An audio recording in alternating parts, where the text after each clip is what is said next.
nakapagpapasok siya rito nakapag-i-sponsor siya ng mga Chinese na magtatrabaho kunyari sa mga negosyo niya.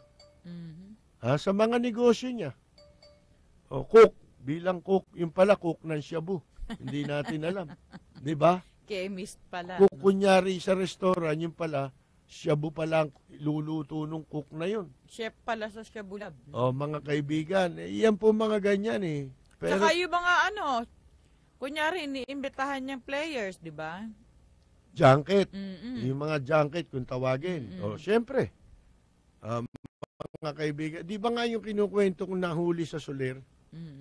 Hindi pala nahuli sa Soler, kundi kinuwartahan. Yung Chinese na yun, kaya nalaman na meron siyang shabong itinatago o kahon-kahon shabu sa kanyang kwarto na may nakapansin sa kanya na siya naglalaro sa VIP, high roller High roller. Magdamag na yata kinabukasan, naglalaro pa rin Pero ang laro niya, maya-maya bigla siyang tatayo. Aakyat sa kwarto. Tapos, babalik na naman doon. Hindi inaantok. Shabu. Ngayon, nahuli yung may pumasok yung rumbo yata, naglinis doon sa loob ng kwarto.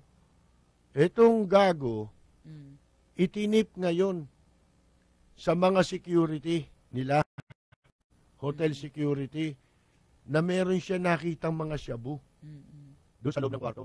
Nung pasukin kahon-kahon yung shabu. Ito informante natin sa loob ang nagsabi. Ngayon, alam naman ninyo kung sino chief ng security sa Soler Hotel. Ito 2 years ago ito ang chief security dyan, si Michael Ray Aquino. Bata ni Lacson yan, tsaka ni Erap, di ba? Ngayon, nung malaman yan, siyempre sugalan yan, meron ding mga intelligence dyan ng PIDEA. So, nung makarating naman sa kaalaman ng PIDEA yan, lumusob ang PIDEA doon sa Soler. Pero hindi sila pinayagan ng mga security na makapasok. Para makapagsagawa ng operation doon. Doon sa mga sinasabing shabu. Hindi sila nakapasok.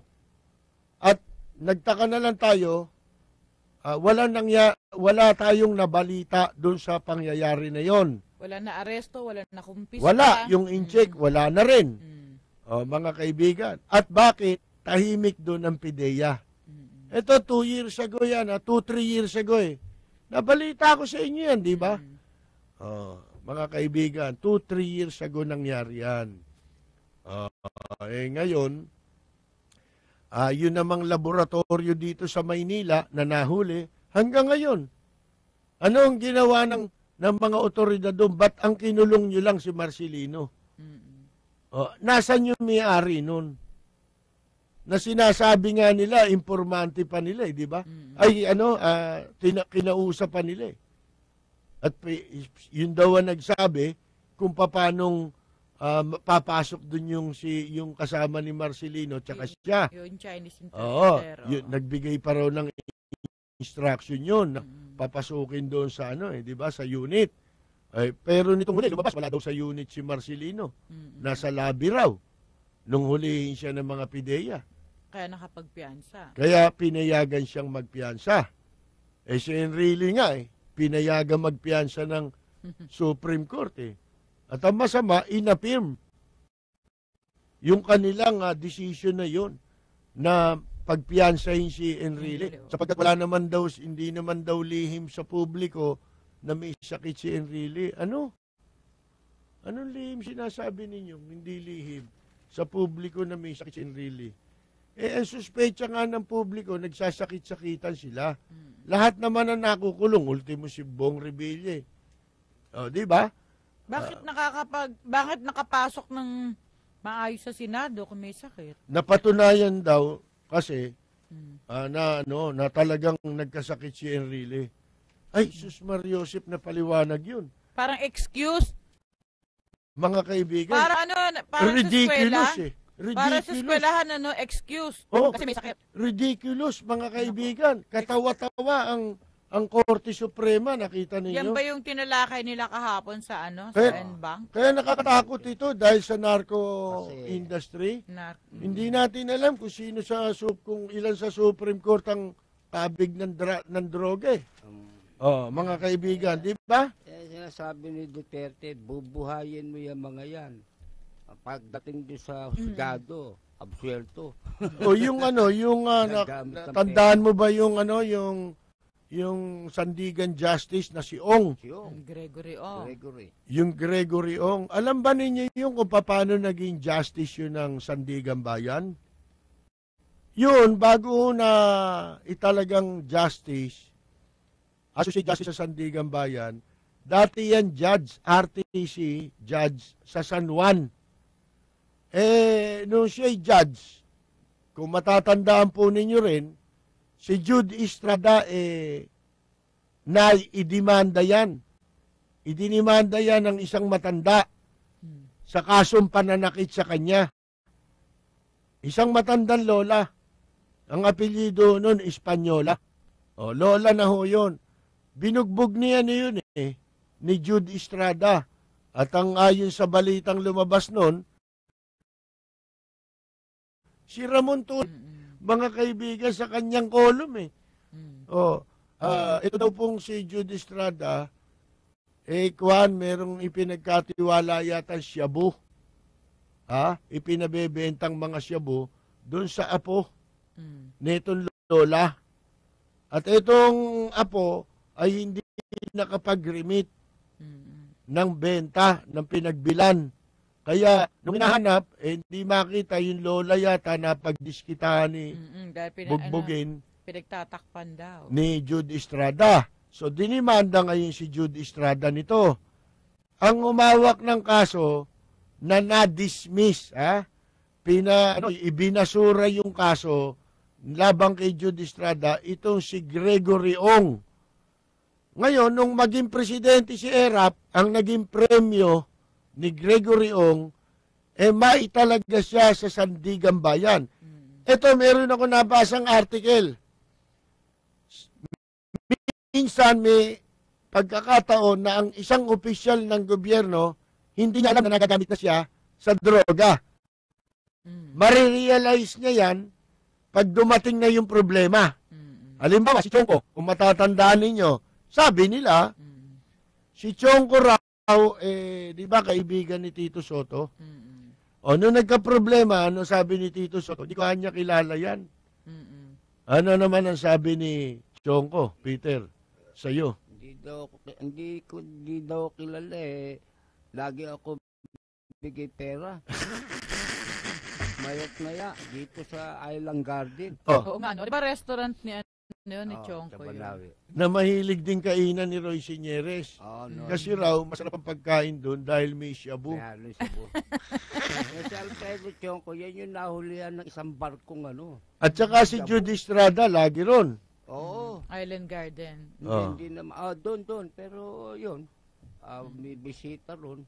Nakikita namin nila Rod Navarro. Yun lang. Yun yung sinasabi. Bakit naman ang Ngayon, daming restaurant doon pa pupunta? yung Sandigan Bayan, natanggal si Gregory Ong, di ba? Tinanggal ng Korte Suprema dahil sa kanyang relasyon Kay Janet Napoles. kay Janet Napoles. Yun, Tingnan ninyo yung mga koneksyon nila, mga kaibigan. Jude Estrada, Erap Estrada, Gregory Ong. Meron pa raw isa ngayon, pinasuko niya, kunyari, sa ibang lugar ito, na ang sinasabing nagpasuko si Erap. Isang anak ng politician. Ang hindi yung tatay yung nagpasuko Si Erap ang gumawa ng paraan para pasukuin yung Inaanak niya ba yun? nung sumuko, hindi ito nakapagtataka. Nung sumuko, user na lang Yan yung sinasabi ko. Na dapat po itong kampanya ni President Duterte, bantayan ninyo ng mamamayan.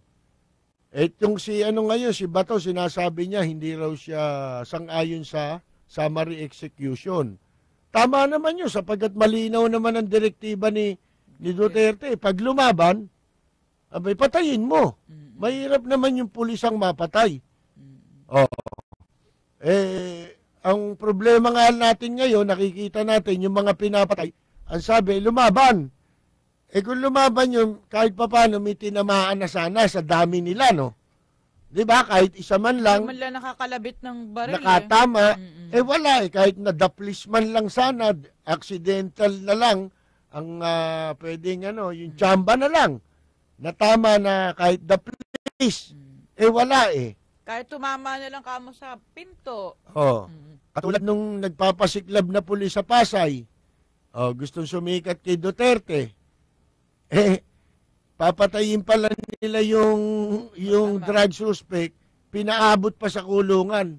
Hindi na lang nung isinakay sa kotse, tsaka na lang nila binaril dun. Di ba? Bakit inihatid mo pa sa kulungan? Inilabas mo pa, ibabalik mo pa.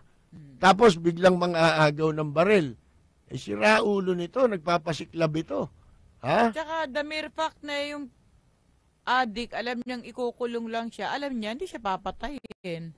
Bakit siya mga At saka sinasabi, kinuha raw sa isang lugar, sa isang area, pero ang claim kinuha pala sa loob ng bahay. Tingnan ninyo. Alam mo, kahit suspect sa drugs yan, kung wala naman drugs yan, anong gagawin mo? Hindi ba? Alam ba, user lang. Anong gagawin mo kung wala naman yung drugs dyan? Hindi ba? Ngayon, mga kaibigan, okay yan yung kampanya ni President Rodi, yung masyadong radikal kasi gusto niya malipol talaga. Nakakatakot na ho ang droga dito sa Pilipinas, sa totoo lang. Hindi natin alam, isang araw, ang buong kapulisan sila na pala yung talaga yung drug lord. Sila na yung direktang contact. Meron nga akong alam na impormasyon sa atin Yan daw pong yung nagdi-distribute talaga na droga, ang ginagamit sa pagdadala ng mga droga sa barangay yung mismong PNP. At saka PIDEA. At saka yung sa mga barangay yung distribution at saka yung Sputnik gang. Yung mga membro ng Sputnik, mga kaibigan, dito sa Metro Manila. Ngayon, ito maganda ang layunin ni President Rodrigo Duterte laban sa droga. Ang problema natin, merong mga tao siyempre na masasagasaan yan, yung kampanya na yan. Kaya hindi rin natin maiiwasan na itong mga taong ito, kasama na ang kanilang mga padrino sa politika, sa gobyerno, sa pulis, hindi rin natin maiiwasan na gagawa sila siyempre ng kanilang hakbang para hindi magtagumpay yung kampanya na yan ni President Rodi Duterte, especially yung mga pulis. Ano gagawin ng pulis? The usual. Ano ba ang ginagawa ng pulis nun? Itong mga pinangalanan ni Presidente Duterte. Ang sabi, ito si Garbo raw, ang sumagka, ang humadlang para maipatupad ang kampanya laban sa droga nung kanyang panahon. Mga kaibigan, ano ibig sabihin? Isasabotahe.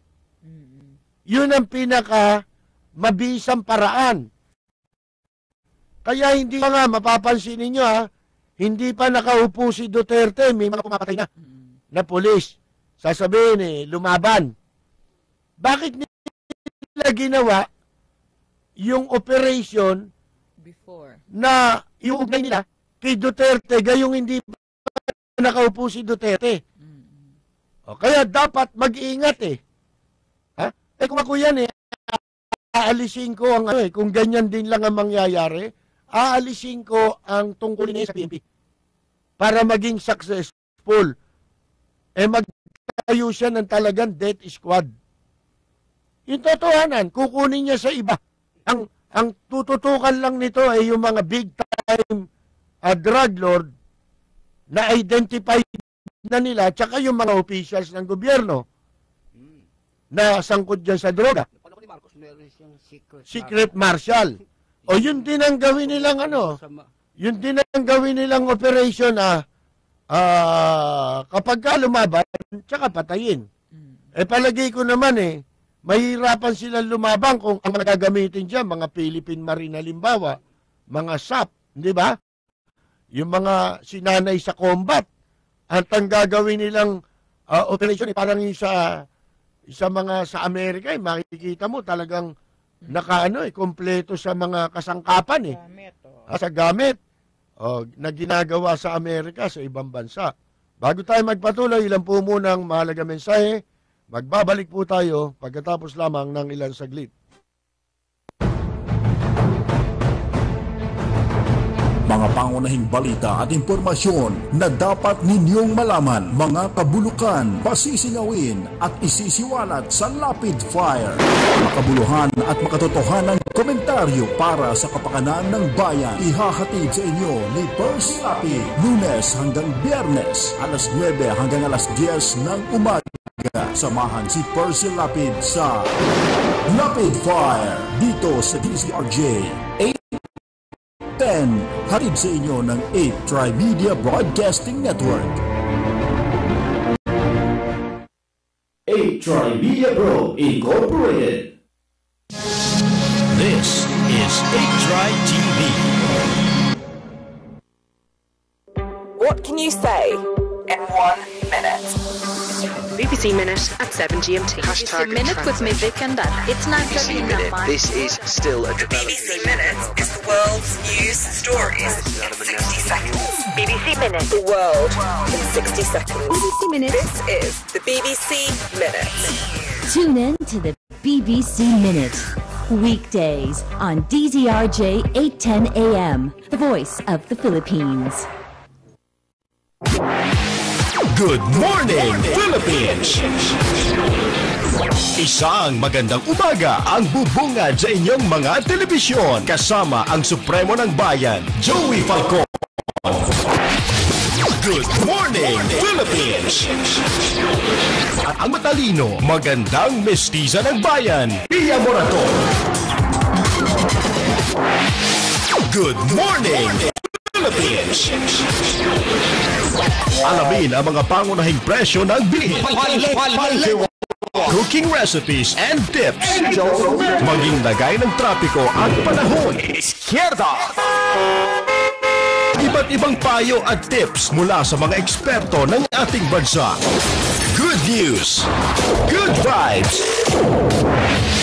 Good morning, Philippines! Balita sa loob at labas ng bansa. Narito na ang mga pambansang panggising ng bayan. Joey Falcon at Pia Morato.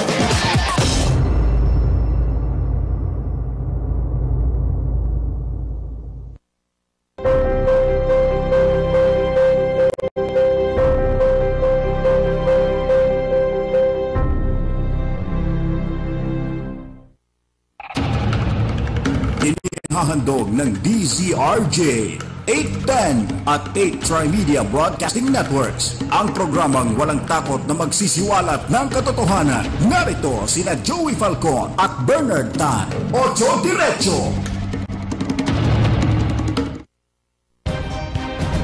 Balita at impormasyon sa mga napapanahong kaganapan, makatotohanang komentaryo at tunay na public service. Usapin sa kalusugan, entertainment, mga gimmick at papremyo. Lahat ng yan narito sa 8 Tri-Media Broadcasting Network, ang himpilan ng bawat Pilipino. Balita, impormasyon at mga isyong may kinalaman sa bayan, lahat isisiwalat ng walang takot, lilinawin, hihimay-himayin, matapang, ngunit malalim at makatotohanang komentaryo sa Lapid Fire. Lapid Fire, kasama si Percy Lapid.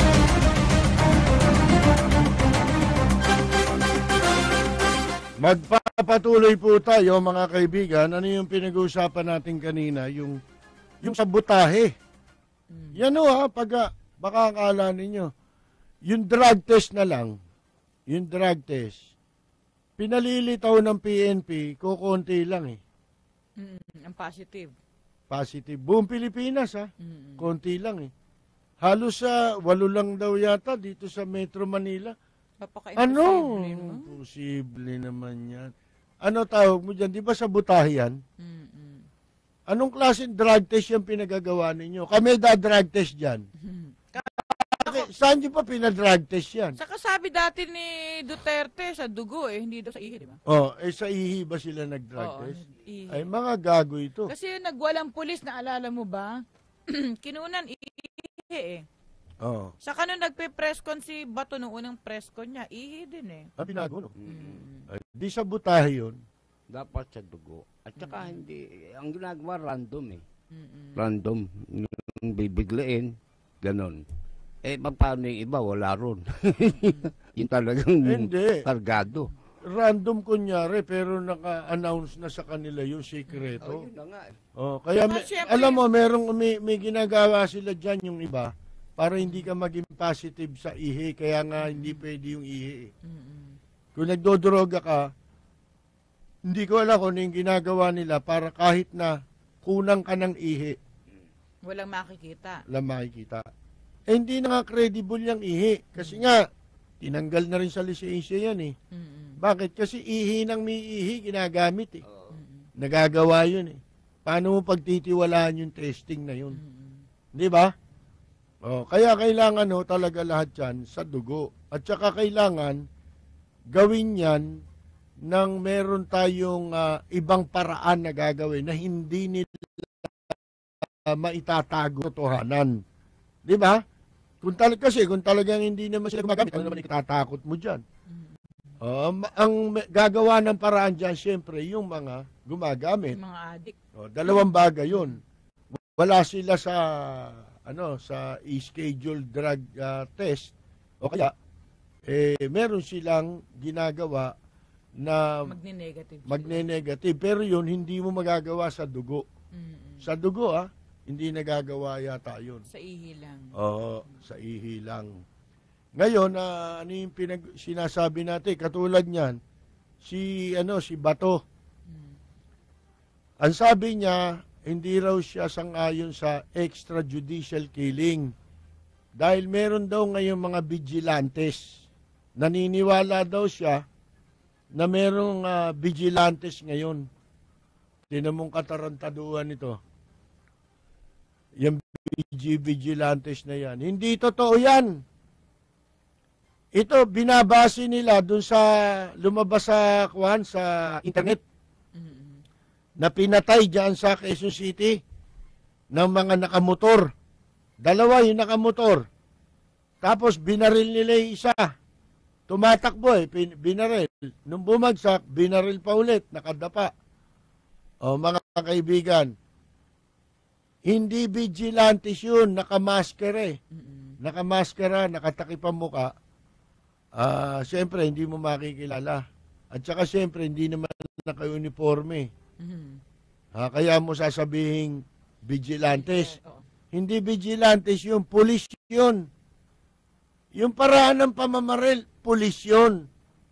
Tatarantaduhan niyang vigilantes. Hindi kailangan yan. Yung kampanya ni President Duterte gusto mangyari, hindi na kailangan ng vigilantes.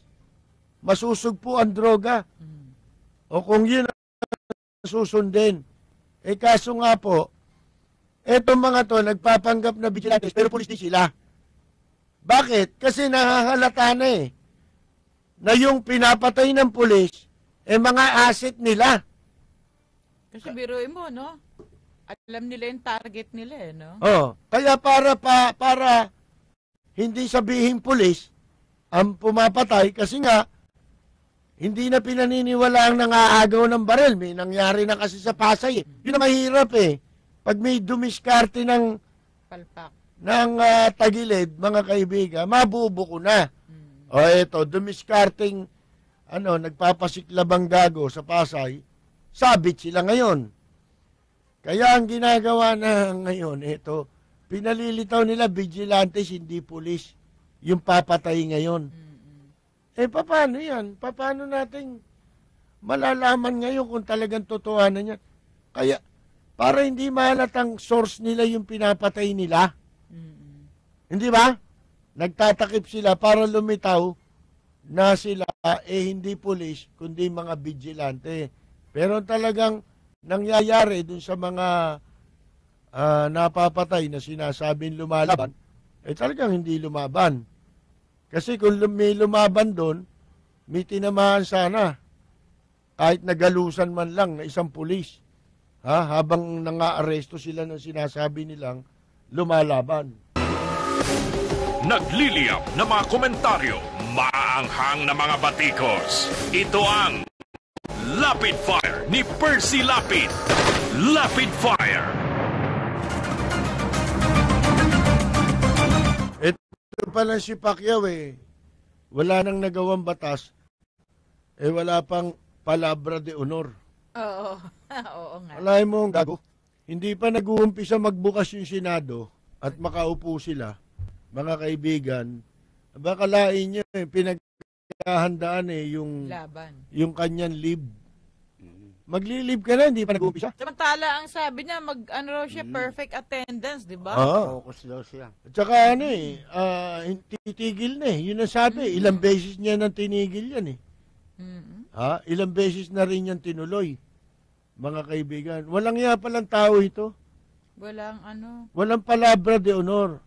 Ang tao, mga kaibigan, na walang palabra de honor, walang kwentang tao yan. Hindi pwede pagtiwalaan. Kahit sa mata ng Diyos, pangit yan. Hindi ba? Mga hindi tapat sa kanilang salita.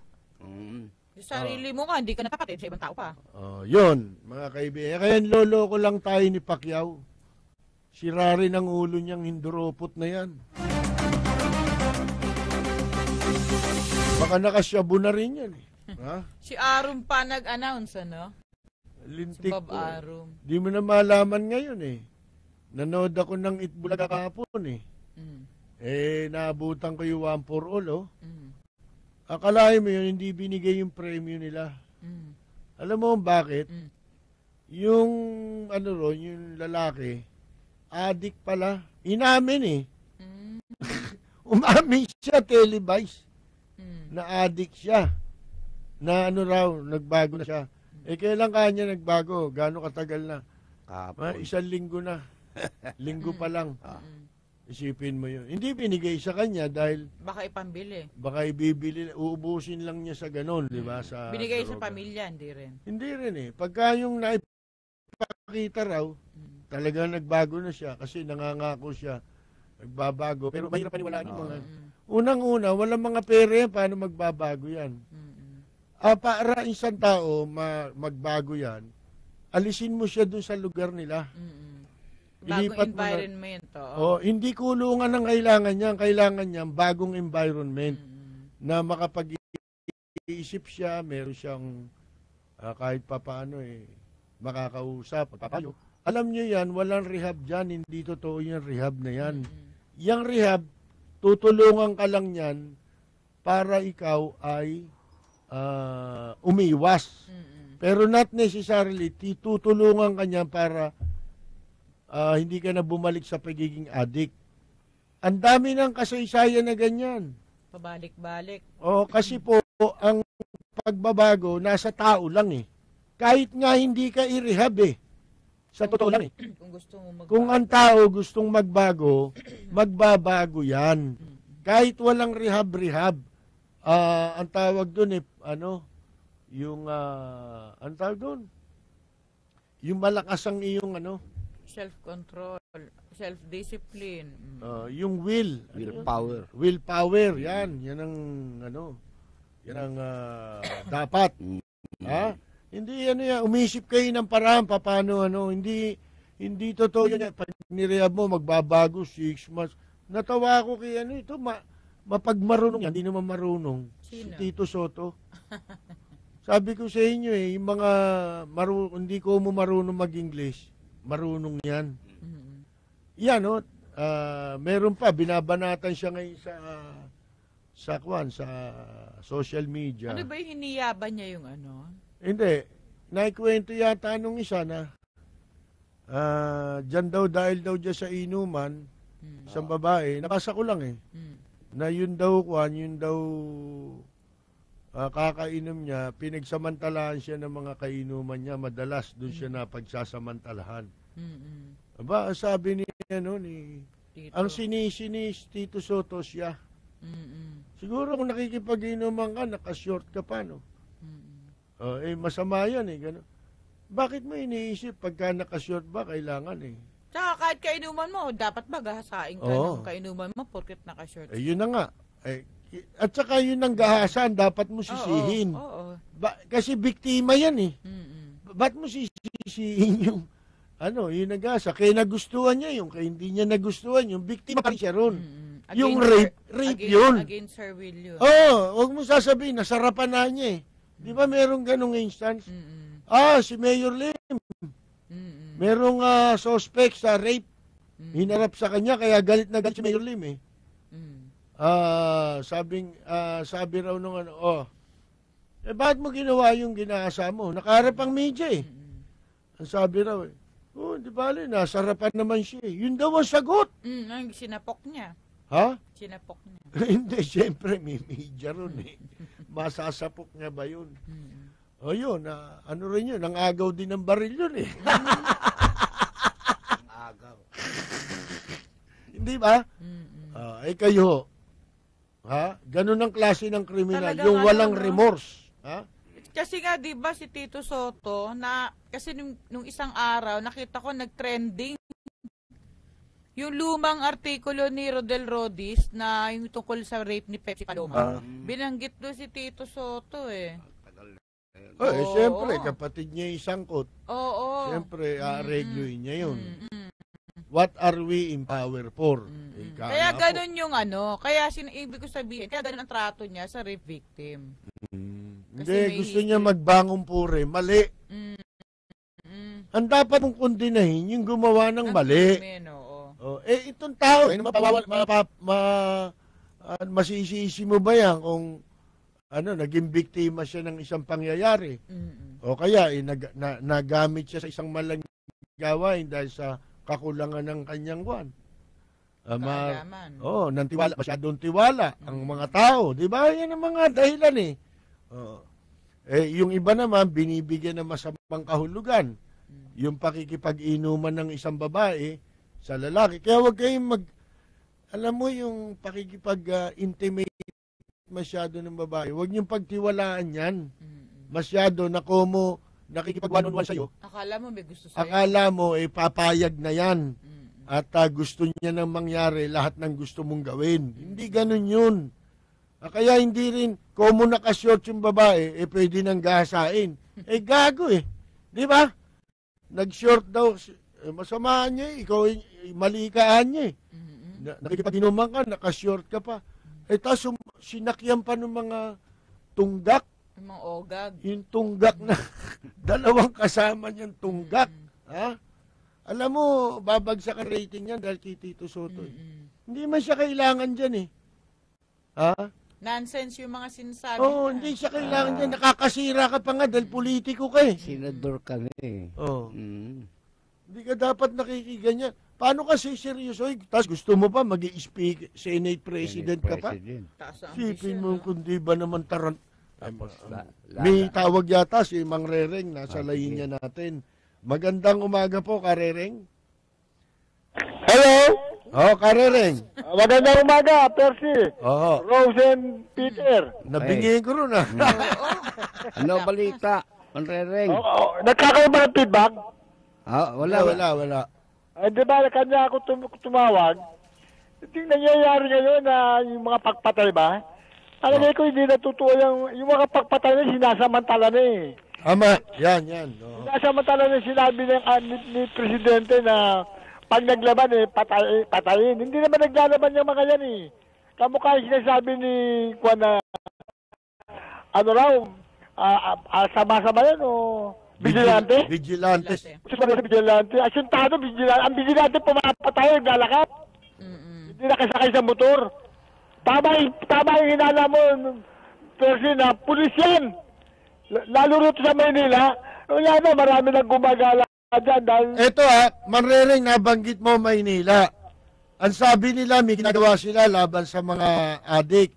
Oh. Araw-araw ko nadadaanan mga adik nagtatraffic pa Oo. Totoo yun. Barker pa. Ay bakit magtatraffic kung di adik yan? Hindi naman sila enforcer. Hindi rin pulis. Ang galing mo, Percy. Ang galing mo. Dahil mas naniniwala ko sa'yo kaysa kay Bato. Sabi ni Bato, wala raw natin sa kanyang tapang na lang daw natin. Mas matapang ka, Percy. Hindi, tignan ninyo kasi dito sa Maynila, siyempre kung walang nabibili yan, di na magta-traffic yan.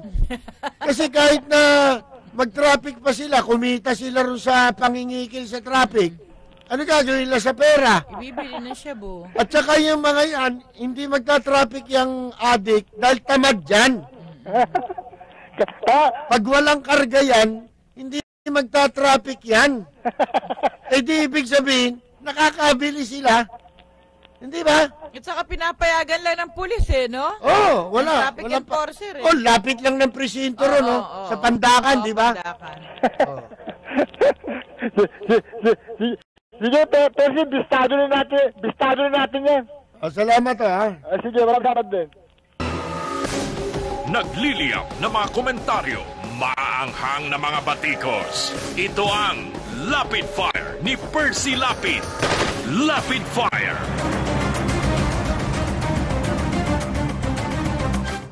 Pangangalanan na rin daw pati yung mga narco mayors. May pinangalanan na kahapon Si Santiago. General Dionisio Santiago. Hindi, sa periodiko kahapon sa Manila Times. Dahil naging guest siya sa isang forum. Ngayon, sinabi niya yung ilan sa mga pangalan. Hindi natin bagitin Alam niyo na rin yun Nasa diary naman. Nasa diary naman. Ito, mga mayors naman daw. Si Duterte mismo sinabi rin kahapon dito ni Sueño ba yun? Sueno. Kahapon, sinabi niya rin. Pangangalanan. Kasi nga nagtataka tayo dahil from 35, iba sinasabi ng PNP. Sabi ng PNP, 23. Si Duterte, 35 Pero si Santiago, 23 din ang sabi. Hindi, binabasi niya siguro dito kay Juan. Duterte. Kay Bato. Ngayon, antayin natin sino-sino ba yan. At saka dyan sa Maynila, ano yung balita dyan? Hindi totoo na nililinis talaga yung vendors. Yan. Pinapakunan lang ng litrato na kunyari sila naglinis. Galit na galit si Erap. Bakit?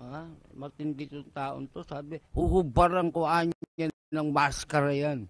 Sino? Sino yung nangungulit sindikato. Sindikato sa mga illegal vendor. Hindi. Ganito ngayon yan. Ang mangyayari, ganito. Tatanggalan mo ng maskara. Ano itsura nung pag tinanggal mo maskara? Si Erap.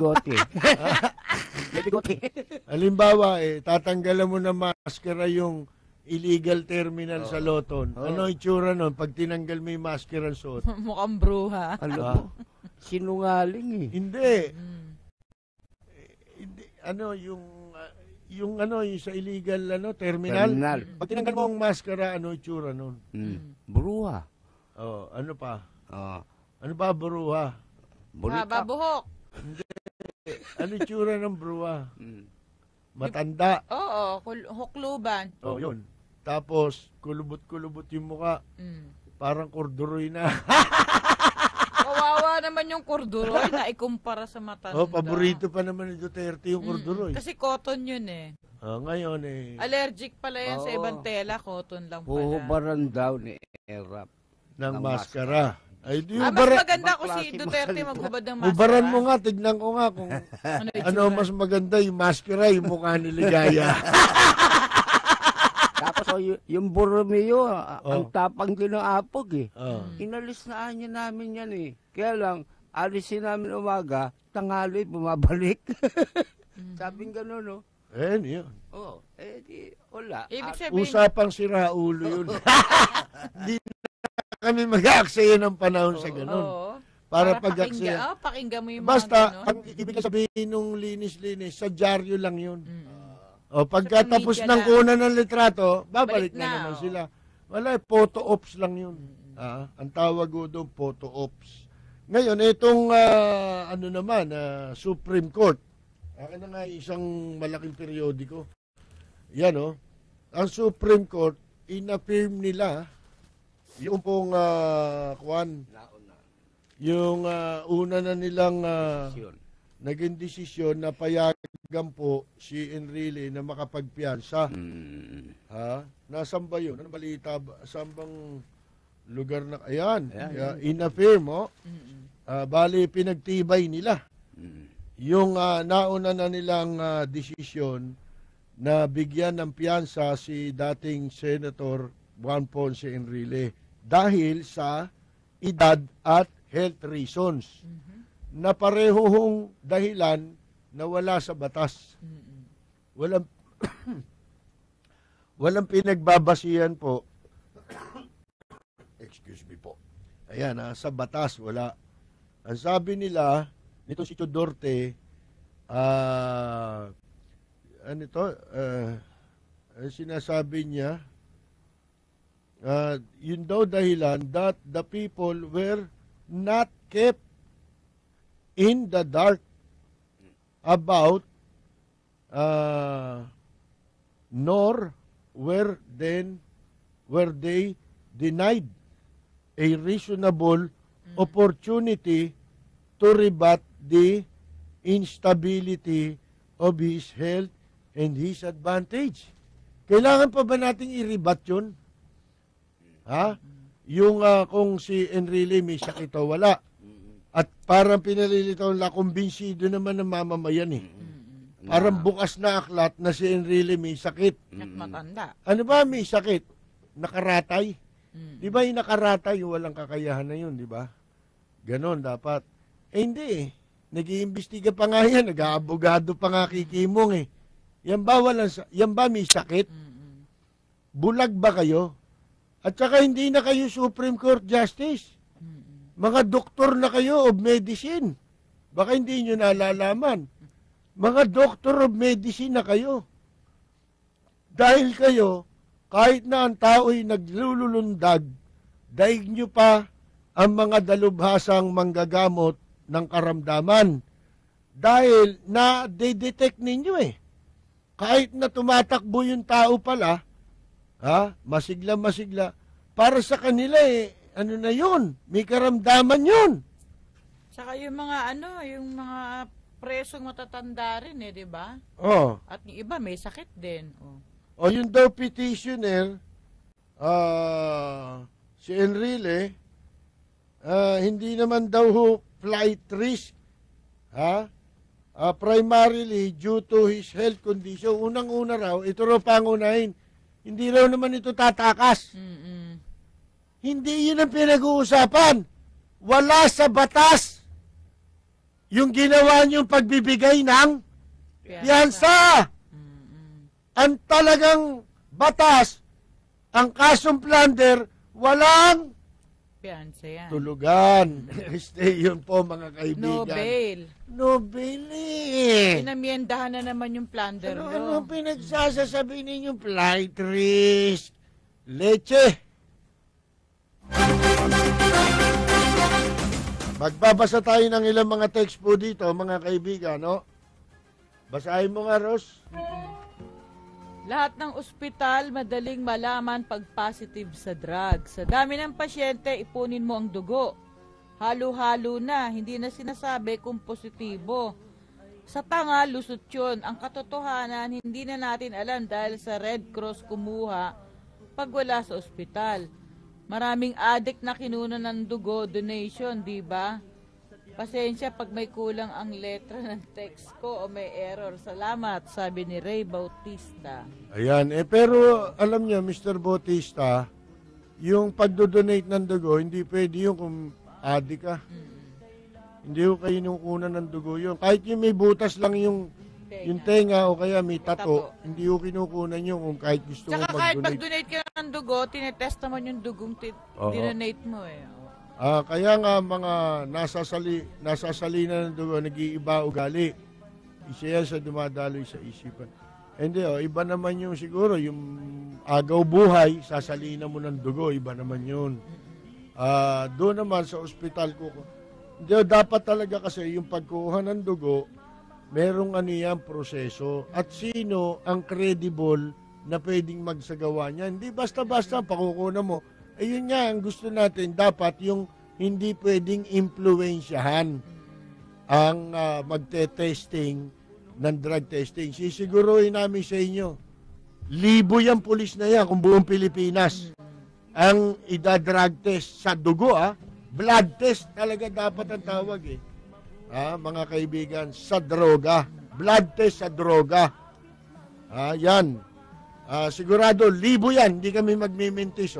Maniwala kayo sa amin. Bueno, tayo po wala na ng mga oras. Kami po pansamantalang magpapaalam. Hanggang bukas pong uli, ito po si Rose Venario. Ito po naman si Peter Talaslas. Nagmamahal sa'yo. Mga kaibigan, tabayan ang po susunod agad ang mga pagbabalita ni Melchor Balawas. Susundan po yan ng programang Shalala and Friends. Ito po si Percy Lapid. Babalik po kami bukas sa ganito ring oras timpilan. Maraming salamat at magandang yumaga! Manny Pacquiao! Ang bawat kaibigan na totoong tao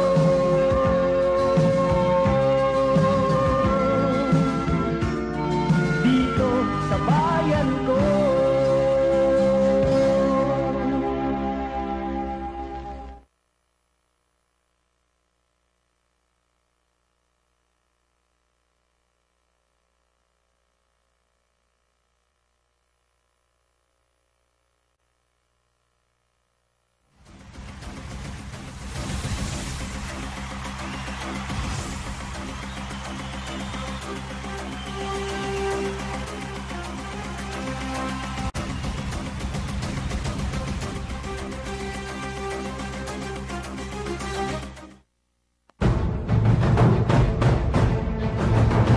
Mga pangunahing balita at impormasyon na dapat ninyong malaman, mga kabulukan, pasisingawin at isisiwalat sa Lapid Fire.